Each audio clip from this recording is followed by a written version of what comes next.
Hey everyone, this is Kevin from the chesswebsite.com, and today we're going to be going over the Lasker combination, a deadly way to attack your opponent's kingside. This is a game that he played in 1889. He was the world champion for 27 years, extremely talented player, and this will give us a better insight into how we can attack our opponent's kingside, what things we should be looking for, all of that. If you're curious about the moves that got us to this point, I know some people do like to play along. I do have the entire move list of the game as well as all the moves that I'll be going over in this video in the description below. You can definitely check out that PGN. So we'll go ahead and get into it. In this position, it's white's move, and you can see that white has a lot of the material eyeing on this king side of the board. This bishop here on e5 is attacking the knight on f6. You have the bishop here on d3 attacking the pawn here on h7. You have the queen that can easily get involved into the game coming here to h5 or g4.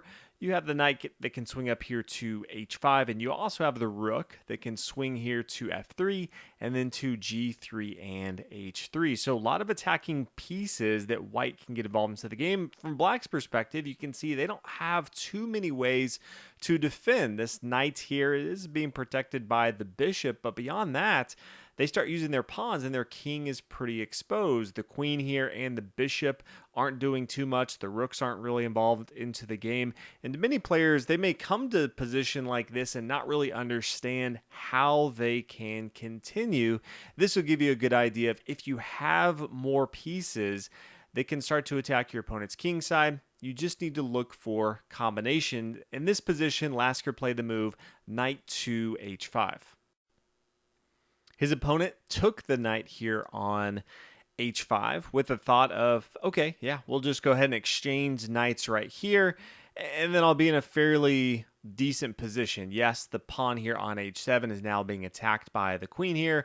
You know, you could play pawn to g6 and really stop a lot of that attack.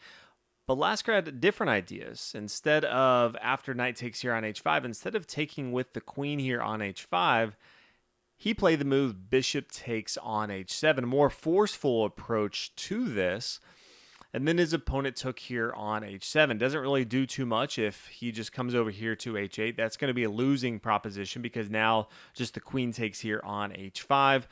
Which you can see, this is not going to go well after something like bishop here to g6. Doesn't really matter where black goes. It's going to end in a checkmate. Maybe bishop here to g5, bishop here g6 check, bishop here h6. But after the queen takes, this pawn is pinned down by this bishop here.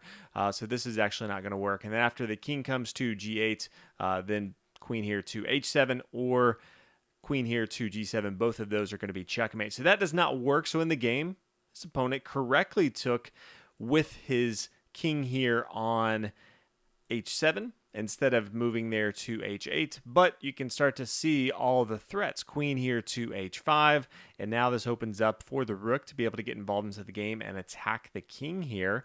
After the king comes back here to g8, now an additional sacrifice, and that is bishop takes here on g7. And this is really setting up for the threat of the queen comes here to h8. Because if you look at this, say, well, I wouldn't take that bishop.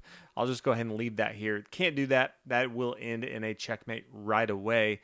So does need to go ahead and take this bishop here on g7. But after they do, queen to g4, king here to h7.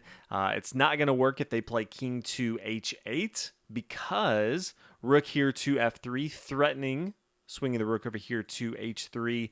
And they can try to stop it with pawn to e5 to open up for the queen to get involved to protect. But then after rook to h3, it's really just delaying the inevitable. After the queen comes over here to h6, can just go ahead and take this, and this is checkmate. But you can see how it's different if the king is here on h7, and that's why black in the game played that king to h7. So in the game, instead of the king to h8, we do see that king to h7. White's going to continue same game plan because the queen is going to fall. So rook to f3, pawn to e5, rook over here to h3 check, and then queen to h6. We do see the exchange right here. and then the move queen to d7. In this spot, black did resign in the game because they're just down too much. It doesn't really matter. You can see the queen is attacking both of these bishops. Play could continue. Maybe rook over here to e8, saying, yes, I know I'm going to lose one of these bishops here. Let's go ahead and centralize my rooks. The bishop falls here. Maybe there's an exchange on this f4 square. The queen can just start to gobble up material. You can see white is up a lot of pawns compared to black, but also a queen compared to a bishop and a rook is definitely going to win. Just so much more horsepower in a queen that they can use, especially if you have all these additional materials with the pawns and the rook. And with an exposed king as well, just makes it much easier for white to dominate this game. So black did resign in this position.